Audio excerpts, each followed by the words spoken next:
So switch to the video that agrees with you. No, this understanding of the Korean War is super basic, and it doesn't serve the purpose of what I am trying to offer to the chatters, which is that it's Kim Il-sung's a bad guy. He invades South Korea, and then Americans valiantly defend the interests of South Korea.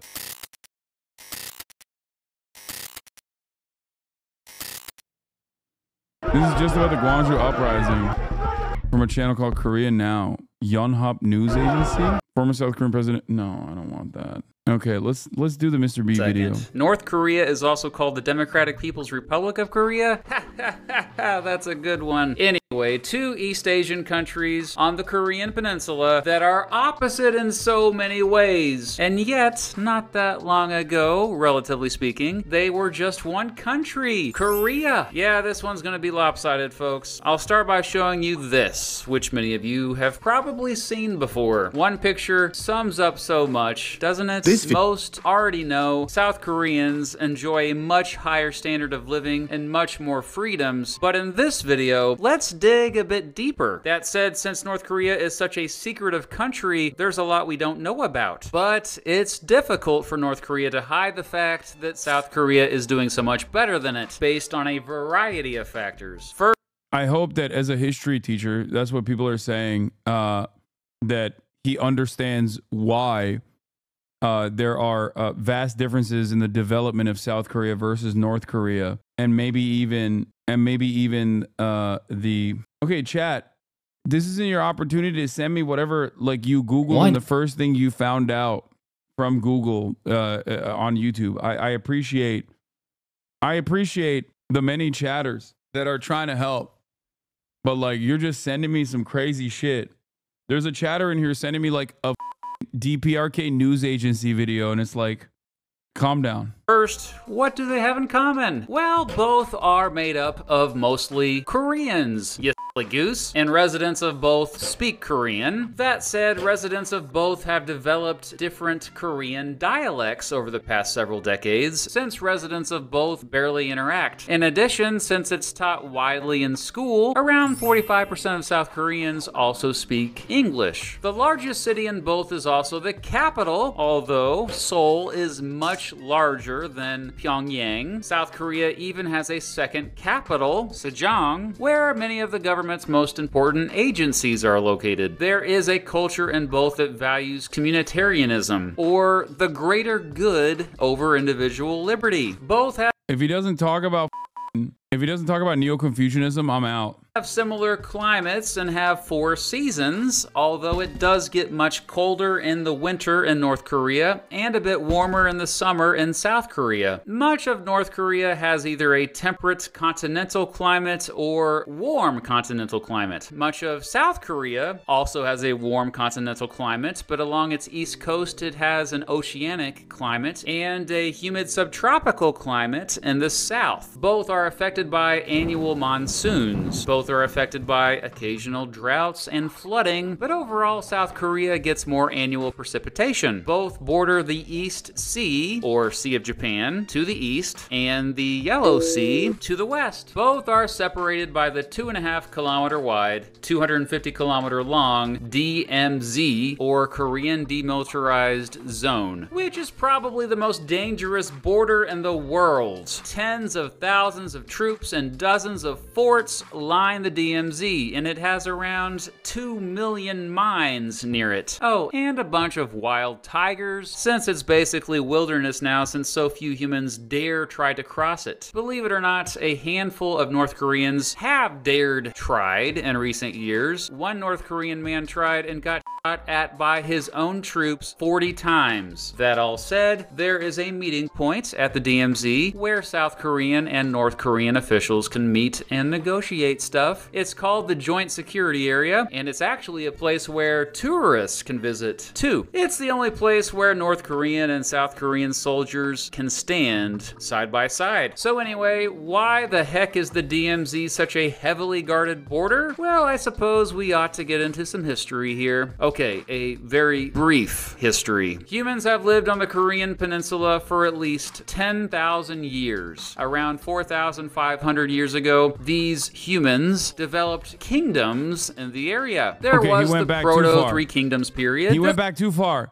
He went back too far. I thought he would go to Neo-Confucianism. He went back way further than I thought, bro. Goddamn. Three Kingdoms period, Northern and Southern States period, and later Three Kingdoms period. It wasn't until 918 that the entire peninsula was united by a dude named Wang Gyan, who founded the kingdom of Goryeo. The Mongols invaded in the 1200s and sort of held a grip over Goryeo until the mid-1300s. In 1392, General Yi Sung-gai established the Joseon dynasty after overthrowing the Goryeo dynasty 4 years prior. Shout out to King Sejong the Great, who put into place lots of reforms and even created the Korean alphabet during the 1400s. In 1592, the Japanese began invading the Korean peninsula, but after a few years, the Joseon dynasty was able to hold them off with the help of the Ming dynasty of China. Throughout the 1600s and 1700s, the peninsula under Joseon rule became more isolationist and a bit stagnant, developing technology. By the mid-1800s, European imperialist powers were trying to interfere, but the Joseon dynasty couldn't do much to stop them and was forced to sign treaties in which they were screwed over. A series of crazy events in the late 1800s led to the creation of the Korean Empire. During its existence, the peninsula quickly modernized and there were big reforms. In 1905, after it won the Russo-Japanese War, Japan was like, Korea, what's up now? So Korea signed a treaty with Japan in which it became controlled and protected by Japan in return for peace. Well, Japan went ahead and annexed the Korean Empire 5 years later. However, even as the annexation was taking place, a growing Korean independence movement was brewing on the peninsula. After Japan quickly crushed the March 1st movement, many Korean leaders fled to China. For the next 35 years, most of the resistance movements were organized by exile leaders in Manchuria, China, and Siberia, influenced by many peaceful demonstrations within Japanese-controlled Korea. Jump ahead to World War II, and the Allied powers defeat the Empire of Japan, resulting in a free Korea. Okay, well, maybe not so free, since the Allied powers now occupied it with their militaries. The Allies divided the peninsula at the 38th parallel into a northern area protected by the Soviet Union and a southern area protected mostly by the United States. However, as you could imagine, the Soviet Union and the United States had different visions for what a future Korea should be. After not being able to agree on a government, the 38th parallel became the boundary for the two countries this video is about. In 1950, Kim Il-sung, the new leader of North Korea, launched an invasion of South Korea to try to reunify Korea, but under communist rule. This led to a 3-year war that... Okay, no, never mind. We're not just doing that, I think. Okay, I'm gonna watch the Hawking video instead. Does North Korea hate the US?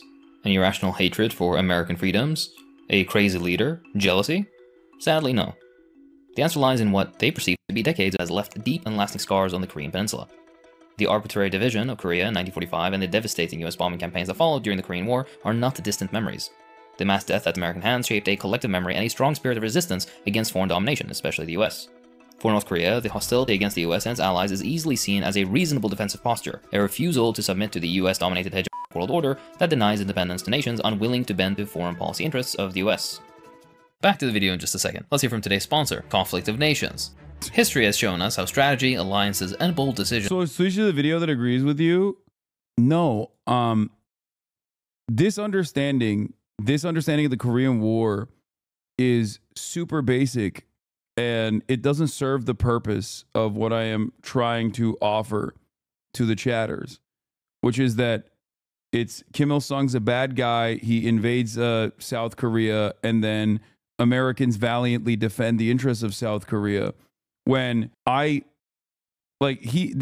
good. It's not like, it's not necessarily bad. It just doesn't serve the purpose of what I want to examine, which is what the South Korean leadership looked like, the actions that they took against their own population, claiming that they were f***ing communist sympathizers. It's oversimplified. That's it. Skip directly to World War II, then skip directly to the invasion from the north, skipping over the entire background of the conflict. Yeah. I mean, it also has, I don't even think that this is like hyper biased or anything. I'm not even going to say that. It just more so skips cultural context because it has very limited time And if you go all the way back to the development of Korea, but then you skip over even like Japanese colonialization and the resistance movement against such things, like there's a lot that goes into like understanding the like the historical context that goes into understanding contemporary South Korean society. Like if you look at this and you think, oh well, it's the big bad North backed by the USSR that like simply invaded South Korea without and assume that like every single person was like violently against allegiances to even socialism, you fail to understand why the South Korean leadership executed so many people, specifically because they did not want to have any sort of any sort of unification. They did not want any sort of resistance against their dictatorship, and how beneficial this was for America's interests in creating a bulwark against growing communism in the region. There's always this like monolithizing of both our foreign adversaries and also monolithizing of our foreign allies as well.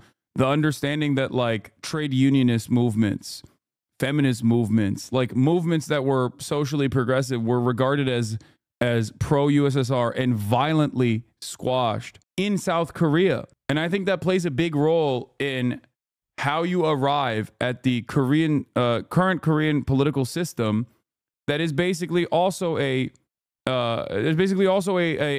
another version of the duopoly that we see in the United States of America, with a relatively right-wing liberal party and also a somewhat more right-wing, further right-wing liberal party. This is the reason why when you see labor militancy, you don't actually have, even if there is labor militancy, you don't actually personally have some kind of result or any sort of like political group that you can lean on to demonstrate your interests. And I think that it's important to understand how the ownership of the South Korean economy virtually exchanged hands and went from authoritarian rule to a neoliberal rule that dictated that 6 families virtually own the entirety of the Korean economy.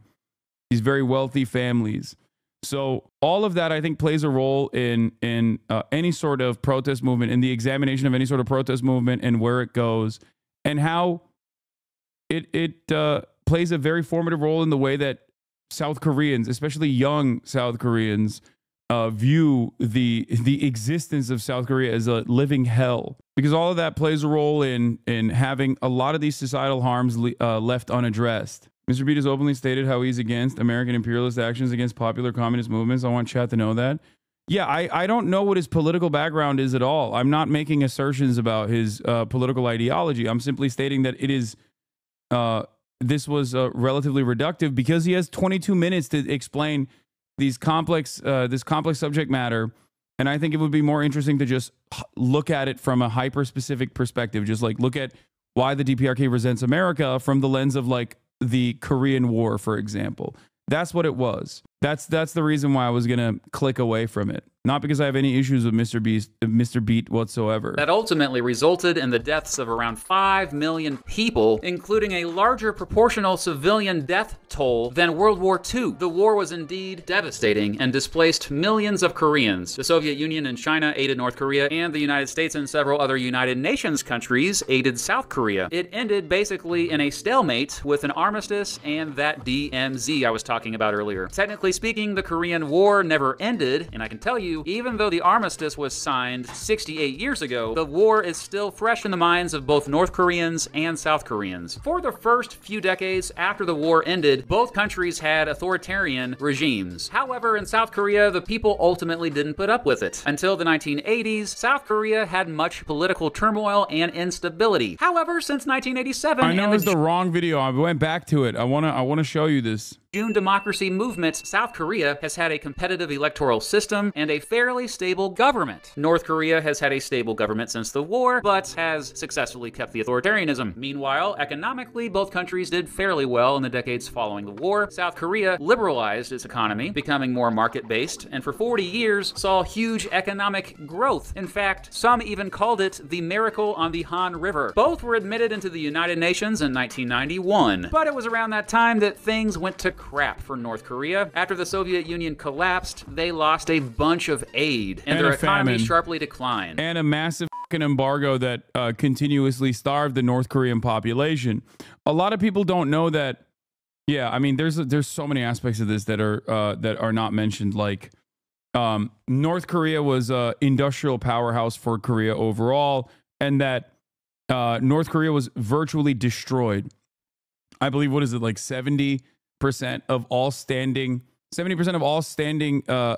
civilian infrastructure was destroyed. The American bombing campaigns, and even the American bombing campaigns, and even the potential that they engaged in with all of the information that they had gotten from Japanese war criminals that they did not prosecute, so that they could get this information, specifically the research that was taken from the Japanese imperial actions in Manchuria and many other places. Unit 731 was utilized in North Korea in the hands of the American military and also all of the other allied nations. And in spite of that, North Korean development early on was pretty good early on. But a lot of Americans and a lot of people just generally don't know that, partially because of how diminished voices that are in the crosshairs of American empire are, but also partially because, I mean, they were in the orbit of the USSR, and mainstream media at the time was infinitely more centralized, and most people don't know that. Most significantly, however, everything that you know about North Korea is the post-famine North Korea. Okay? In the aftermath of the USSR collapsing, America was the victor of the Cold War. Capitalism won. Socialism lost. Okay? For many different reasons. I'm not going to get into it now. But most people only know North Korea as like the post-90s North Korea, when the massive embargoes placed upon North Korea only made things infinitely worse in terms of the widespread famine that they were experiencing. So much starvation, mass deaths.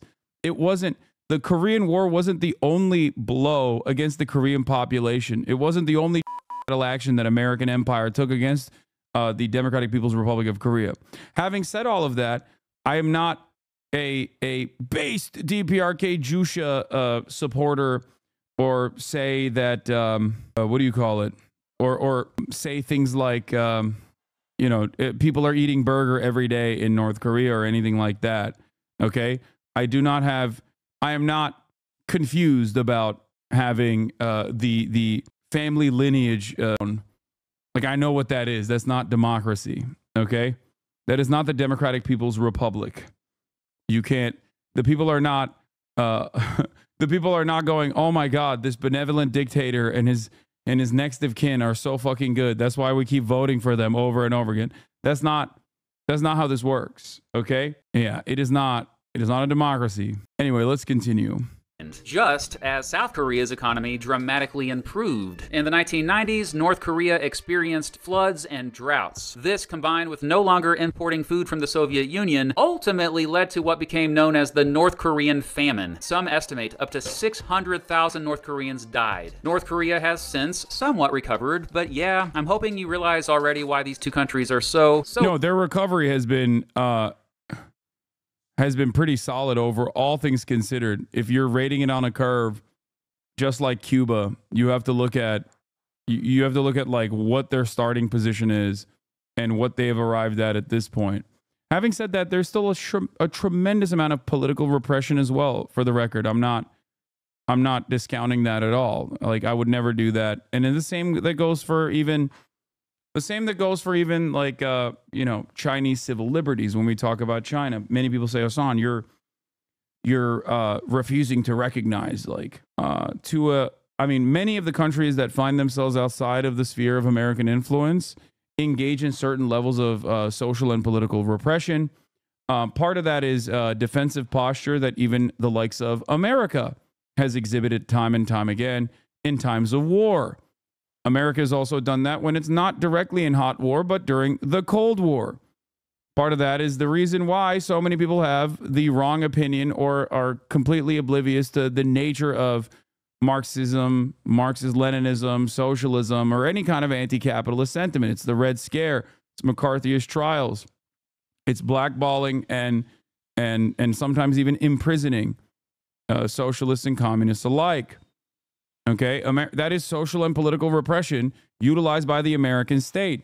Social and political repression utilized by the American state during World War II was infinitely worse. As a matter of fact, if you recall, we, you know, put up internment camps for every member that was a Japanese American. Okay, it doesn't get more social and political repression than that. Okay, and that was in a dark period of American history, seen as necessary repression during times of war. It was fucking shameful. It was unimaginably racist. I don't think we've ever actually reckoned with that at all. But just so you understand, governments, all governments, this is not like pro or anti-American, it's not pro or anti-China or pro or anti-Cuba. All governments in times of need see political repression as a tool, as a necessary defense. In the instance of a country like Cuba that has withstood endless cruelty in the hands of American empire for the crime of rising up and revolting against America's aligned dictatorship, okay? A dictatorship that we offered weapons to so they could continue slaughtering Koreans because it was beneficial for us to have Cuba as a tourist destination for the mob and also a place where there are sugar plantations. We never, we never stopped punishing Cuba for liberating itself from the treacherous, fascist, brutal dictatorship of Batista because he was our ally. And in that process, of course, Cuban development and Cuban governance has been fairly restrictive on any sort of sentiment that is against its government. You might not agree with it. I certainly don't agree with it either. But it's important to understand where that social and political repression comes from. Okay? It is impossible for an American to ever comprehend an infinitely larger country with awesome power, with the largest military on the planet, dominating its existence from the moment of revolution. It would be akin to the English Empire, British Empire, basically fucking dominating America, being on the ass cheeks of America and dominating America endlessly for the crime of having the American Revolution. Okay? And never giving that up. So there is a reason for Cuban social and political repression. I would go so far as to say that the Chinese social and political repression is less necessary, even though they still maintain it. Anyway. Addendum. This video isn't a commentary on whether North Korea is a good or bad country, quote-unquote, whatever those labels mean. It's an exploration of why their perspective is the way it is, and any intellectually honest person would be interested in hearing the other side to see if it has merit. Let's continue. North Korea, officially called the Democratic People's Republic of Korea, occupies the northern half of the Korean peninsula. It's bordered by China, the Korean Bay, the Sea of Japan, and of course, South Korea. At 120,000 square kilometers in total area, the DPRK houses around 26 million people, with a significant portion residing in urban centers like the capital, Pyongyang. I'll ping this 22-minute Cold War, this one? Oh, the Cold War video? Okay, a lot of people have suggested this Cold War video saying, South Korea, brutal dictatorship of the post-war period. But I think it's good to understand first how the partitioning happened and what the impact on North Korea was. And then we'll move on to South Korean political development as well. The DPRK was officially founded in 1948 under the leadership of Kim Il-sung, establishing a central ideology called Juche, or self-reliance, which has served as a guiding philosophy of sorts for the nation.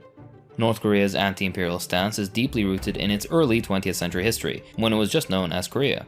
Long before the US was the imperialist enemy of North Korea, Japan brutally occupied the entire peninsula from 1910 to 1945, a period marked by severe repression, forced assimilation, and sex slavery, an issue of contention with Japan to this day. Policies of forced labor, limited political freedoms for Koreans, and Japan refused to acknowledge the comfort women. It's a big point of contention in Japanese politics. mandatory participation in Shinto rituals were calculated to erase the native spiritual practices and this is what I was going to say, that was left out of the original video of like the practice of erasing Korean identity and Korean culture, which plays a pretty formative role. Culture of Korea.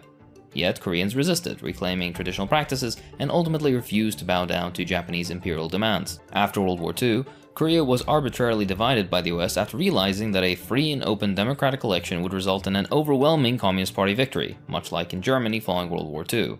That definitely didn't suit the US, so they instead created a puppet state in what became South Korea, now the Republic of Korea.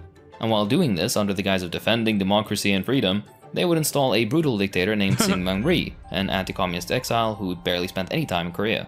This is juxtaposed by Kim Il-sung, the man who would go on to lead the DPRK, who had spent his life in the anti-Japanese struggle and for Korean independence. The problem is with the likes of Kim Il-sung, and this is a thing that you see in many other countries in much more personal ways, but you know, sometimes you have fail sons, and then those fail sons have other fail sons, and you inevitably end up, especially if you have like direct next of kin lineage in terms of like who gets to govern, you end up kind of fucking up the bag a little bit. The conflict widened in scope when the Soviet Union and China intervened on the side of their ally, with the US doing the same for South Korea. This division set the stage for the Korean War, the first proxy war of the Cold War. Syngman Rhee, a dependable pro-Western puppet, was ruling half the Korean peninsula. Despite his total lack of local support, the first thing he did was suppress the incredibly popular left, much like Suharto would go on to do in Indonesia, always with American support, of course. Check out the Jakarta method. Jakarta method is... Rhee did so enthusiastically and systematically. Under Rhee and the US's occupation of South Korea, only those deemed irrelevant... Listen, we just gave them the coordinates and who we suspected of being communists. We didn't tell them that they should use the guns that sometimes they got from us on their unsuspecting civilian population. How could we have known that they would slaughter millions of people? How could we have known that? We simply gave them lists of names of suspected communists. Who could have thought that they would end up slaughtering every single person, of suspected communist allegiances? And this doesn't mean that they were slaughtering card-carrying communists that were trying to engage in militancy, okay? They were slaughtering motherfuckers who were like, yeah, I think women and men should be equal. They were slaughtering people. Many of them were involved in student protests and student organizing. They were slaughtering people who wanted to engage in any sort of like pro-democracy initiative, for example. So a lot of this stuff doesn't stop with, and I obviously personally would consider it ridiculous and inhumane to just go and be like, oh yeah, you're suspected as a communist, or you're a card-carrying communist, so you deserve execution. Okay, I don't think that that is appropriate either. But it didn't even go, it went far beyond that. They would just kill intellectuals. They would kill people for the crime of saying like, yeah, I don't know if we should do this. It never stops with just the communists. So even if you are some doughy-eyed social democrat who's like, well, I don't know, maybe some of these communists deserve it, just remember that like they killed the social democrats as well. This is how it usually works. They do not want any sort of fucking opposition whatsoever. Yeah, teachers in unions with no official political ideology were sexually harassed by guards and brutalized. Some were minors. Reliable or loyal, by American standards, had any place in Korean politics. By 1946, the US military dictatorship in South Korea had filled all of its government positions with right-wing elites to the exclusion of popular worker and peasant movements. And by exclusion, I mean by imprisoning their leaders, pushing them underground, or just outright killing them. This violent suppression led to the isolation of all opposition, and left a single party to rule the South. But any democracy was just for show, since liberals love political theater, and the US wanted to play dress-up with political legitimacy. Despite this, many South Koreans continued to support socialist ideals and continued to be imprisoned for it. Meanwhile, in the North, reforms that were begun prior to American intervention were happening fast. Within months, North Korea abolished landlords, redistributed land, and nationalized industries, exactly the kind of necessary overhaul that had long been called for by Koreans for a liberated Korea. It is and was a formula that actually works to end poverty for the widest base of society. Unlike the violent repression in the South, the North's transformation was quick and efficient, creating a government aligned with local aspirations rooted in Korean culture. And like clockwork, anytime the US sees a project not aligned with its interests take root and begin to bear fruit, it tries to cut it down and turn it into wood chips. Here enters the Korean War, where over the next few years, American forces dropped an estimated 635,000 tons of bombs across Korea, with the majority of that hitting the North, including 32,000 tons of napalm. More bombs hit Korea than Japan in World War II, which is the core history of the conflict is complicated, and who begun the war with what actions depends on which action you consider critical for sparking the conflict. Watch the following video for further detail, or check out the fantastic work Patriots, Traitors, and Empires, The Story of Korea's Struggle for Freedom by Goans for a deeper dive. Anyway, the goal was obvious, to destroy North Korea's industrial capacity and to break the will of its people. Cities like Pyongyang were leveled to the point that civilians had to take refuge in caves to survive the onslaught. In fact, the total amount of destruction rendered practically every city of the North completely flattened. I made a video that covered this in further detail here. By 1952, North Korea was left in ruins. Bombings destroyed crucial infrastructure, creating massive shortages in food, housing, and basic supplies. Entire communities survived in caves, shanties, or improvised shelters. The destruction of hydroelectric dams led to widespread flooding, crippling agriculture even further. Fertilizer factories were among the many targeted, contributing to an agricultural crisis that left North Korea on the brink of famine. The toll from this collection of circumstances was utterly devastating. Approximately 2 million North Koreans had died, most of them civilians who fell victim to US bombs and starvation, in just a few short years. These strategic bombings weren't just meant to win a war, they were intended to systematically dismantle North Korea's ability to survive independently. As a result of this extensive bombing and napalming, only a small percentage of North Korea's agricultural land remains arable today.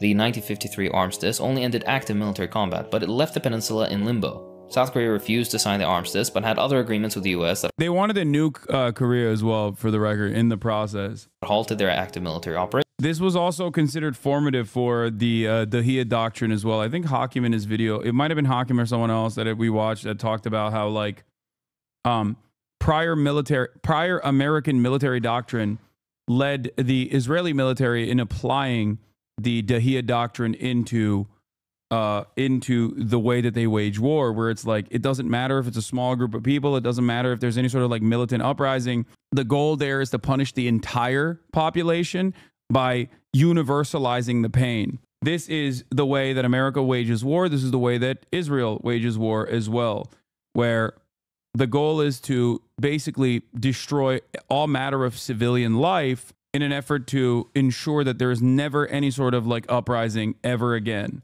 The US later signed a mutual defense treaty with its loyal puppet South Korea, committing to a permanent military presence along the fortified 38th parallel, which remains one of the most militarized borders in the world today. The ongoing US presence has only deepened the divide. For North Koreans, the memory of the US invasion and the destruction it caused is an integral part of their identity. The systematic devastation of neighborhoods, infrastructure, and food supplies has been ingrained in North Korean consciousness as proof of American aggression. That's not forgetting the 10 to 20% of the population that was killed as a result. Understanding this context is crucial. It's why North Korea sees the US as a central obstacle to peace, independence, and unification on the Korean peninsula. And they happen to be correct about that point. The Korean War is only the beginning of the story. The United States went further and has waged a decades-long economic war that's made it increasingly difficult for the people living in North Korea to survive. One of the primary tools America uses to get their way is sanctions. These economic blockades are designed to cripple a nation, isolate it from the world, and bring about conditions of change favorable to American foreign policy, all while framing the oppression as a morally justified response to rogue behavior. We have heard that 500,000 children have died.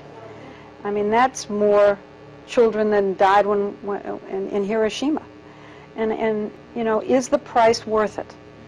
I think this is a very hard choice, but we think the price is worth it. And all of this happens without any reflection that, at a certain point, sanctions just become collective punishment, which should be against international law and is technically a war crime. This is especially true when it comes to US sanctions on North Korea. The US, in its arrogance, has behaved as if controlling North Korea's economy through sanctions was some kind of divine right. During Clinton's regime, the US unleashed severe economic sanctions on 35 countries, which at the time affected 42% of the world's population, having lethal consequences on a mass scale due to basic living standards plummeting under the guise of protecting global security, a favorite liberal trope. This tactic isn't new or unique. It's an ancient strategy that involves starving a subject population into submission and manipulating public sentiment against their government. In other words, it's extortion on a mass scale, or terrorism, or whatever other term that's valid. Yet North Korea's people have proven to be tremendously resilient, which renders sanctions ineffective and makes sanctions even crueler than they already are. Instead of fermenting dissent, sanctions have only fueled a fierce collective defiance reinforced against the US and its allies. Take it from me, an Iraqi. No one in Iraq has ever felt that the Iraqi government is responsible for the suffering imposed on it by the American sanctions regime. This is a very normal tendency for people to harden their position against those who actually cripple them and destroy them. The severe... I always say sanctions can only work on your allies, and the mere threat of sanctions is enough for your ally to stop their bad behavior. Sanctions end up never really working on your enemies, at least if the goal is like overthrowing a regime.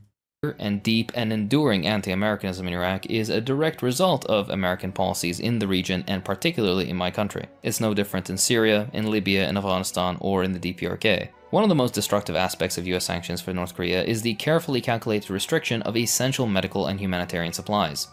For example, under the 2017 sanctions, any metal products were broadly prohibited, which meant that medical shipments that included essential sterilization tools, like aluminum steam sterilizers used in reproductive health kits and surgical instruments, were effectively not allowed entry into the DPRK. By blocking something as basic as this, any and all public health efforts are made harder or even impossible, since hospitals have a harder time keeping conditions hygienic enough to perform safe procedures. Worse still, North Korean hospitals cannot obtain spare parts for essential devices like CT scanners, ventilators, and X-ray machines without applying for some special export license, and even these are often denied or face long delays. And of course, the US has sanctions on fuel, like refined petroleum and diesel fuel. Those fuels power hospital generators, heating facilities, and running medical equipment. Again, rural hospitals have been hit harder and are forced to reduce operations during the winter months, which leaves pregnant women, young children, and elderly patients at risk. Without vital medical equipment, such as respirators running, many completely avoidable deaths occur, which they wouldn't were it not for US sanctions. Despite Someone said, why couldn't they get this from the USSR? Dog, what do they have, time machines? It fell at this point. America won. They used to. It's kind of a big part of this conversation, is that they used to. It's just that it no longer exists at this point. And they got fucking massive famines and drought. Flooding and then drought. Despite these sanctions, however, the DPRK has against all odds formed a model healthcare system for low-income countries, in comparison to that of the wealthiest country on Earth, which guarantees basically nothing in terms of healthcare for its citizens, despite profiting handsomely from spreading misery around the globe. Moving on. For all the criticism leveled at the DPRK for censorship and not letting people contact the outside world, much of it is warranted, they conveniently leave out the fact that even telecommunications infrastructure is sanctioned by the US. Until recently, even something as simple as making a phone call across the border was hampered by sanctions because a direct connection wasn't allowed.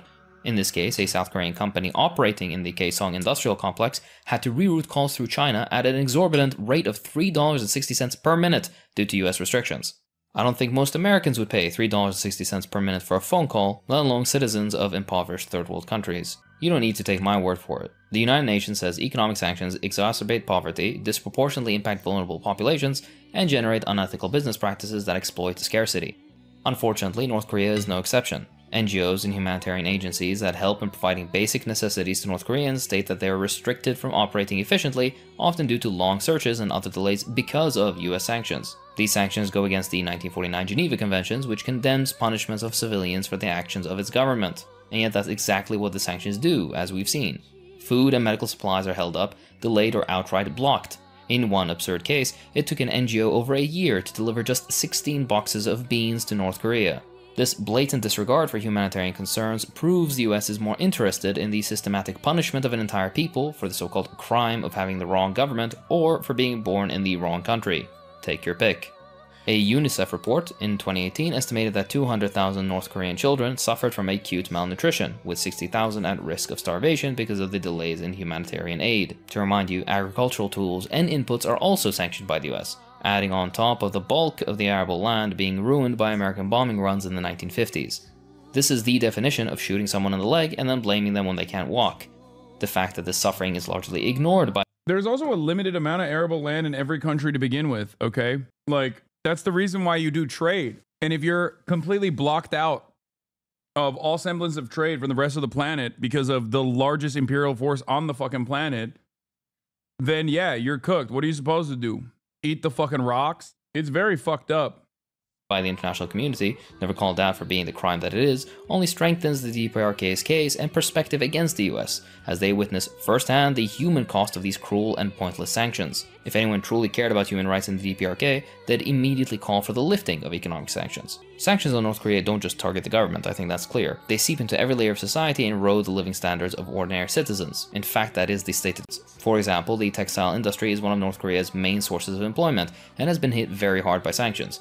Exports are blocked, which means thousands of textile workers, many of whom are women, find themselves unemployed or with reduced income. As a result, many are forced into black market activities to afford everyday necessities like food and clothing. Fishing is another critical industry and food resource nearly severed by sanctions, wiping out a sector that once provided a stable income for many coastal communities for centuries. No access to export markets means a cap on just how much they can catch and viably benefit from. This destabilizes local economies along the coast, along with all downstream industries such as fish processors, transporters, and vendors who rely on fishing industry for their livelihood. Other fuels and metals like coal and iron ore, North Korea's primary exports, have also felt the wrath of sanctions. In 2018, China's imports of North Korean coal dropped by 88% due to international sanctions, which stripped North Korea of a major and badly needed source of income. By now, you should know the pattern. The US sanctions a commodity, the decline in business forces closures of production facilities, and all downstream production is similarly affected. That's the same story with coal mines and associated facilities, which resulted in more unemployment and further impoverished communities. These are not luxury industries or military projects. They are, or were, the backbone of North Korea's civilian economy. Without access to global markets, North Koreans are forced to use black markets, where prices for things even as basic as food can be prohibitively expensive. And to wrap up, let's stay on the employment issue. The labor market is severely restricted as a result of what was said previously, but also because of sanctions that take away access to joint employment opportunities. In essence, you can't invest in North Korea. An example of this trend is the shutdown of the Kaesong Industrial Complex. It was a large joint North-South facility that employed over 50,000 North Koreans and a symbol of friendship between the South and the North. The shutdown, because of sanctions, resulted in these 50,000 North Koreans being under or unemployed. These are nefarious policies aimed at maximizing misery for the interests of American capital. The United States has likewise kept a military stranglehold on the Korean Peninsula for decades, with roughly 28,000 troops stationed at a few large bases across South Korea meant to counter any potential aggression from the North. This isn't a temporary deployment, and it's extremely expensive, for South Korea, of course. The US isn't altruistic even to its allies. In a recent deal, South Korea agreed to pay over $1.1 billion, with further increases capped at 5% per year, to host the US military presence, a price pushed by the Biden administration to solidify a deal before any possible disruption from the second Trump administration. This new agreement lasts until 2030 to make absolutely sure that it survives past Trump into whatever administration follows him.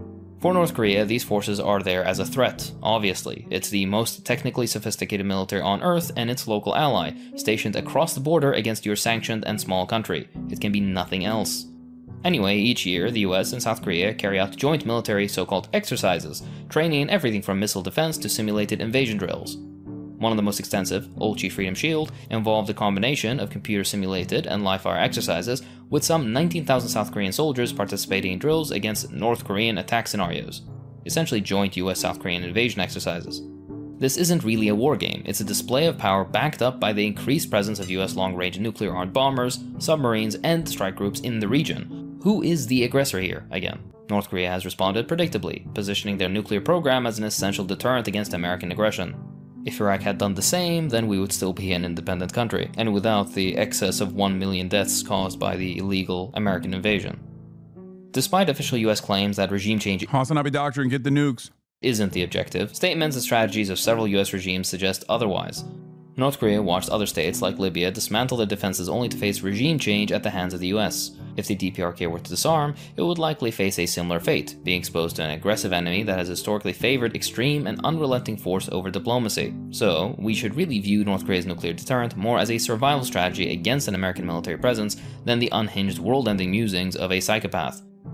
Likewise, and more importantly, they offered to stop nuclear testing entirely for a pledge Loki, if Ukraine never gave up its nukes, I think it'd be a dramatically different situation right now. that the US wouldn't attack. The US ignored the memo, of course. This is one of the many extended olive branches from the north that have gone ignored. Western media's portrayal of the DPRK as a rogue state is a framing used by imperialist powers to vilify nations that defy their hegemony, and also serve as a source of circular logic that itself assumes the US wouldn't lie about something like that for political gain, despite that literally being the point. In this narrative, North Korea is depicted as a dangerous, irrational actor, a threat to global and regional stability, and an obstacle to progress. Progress as defined and measured by what is most profitable to Western capital interests, interestingly enough. Let's not forget the trillions of dollars worth of rare earth metals under North Korean soil. We even made a video on that you can check out here. Few analysts or policymakers attempt to actually understand how the DPRK perceives American aggression, preferring to push a simplistic, cartoonish, and unserious one-sided image of the nation as a villain beyond redemption. This framing is used to block or at least slow down any genuine resolution, which makes sure the crisis continues to serve US imperial interests.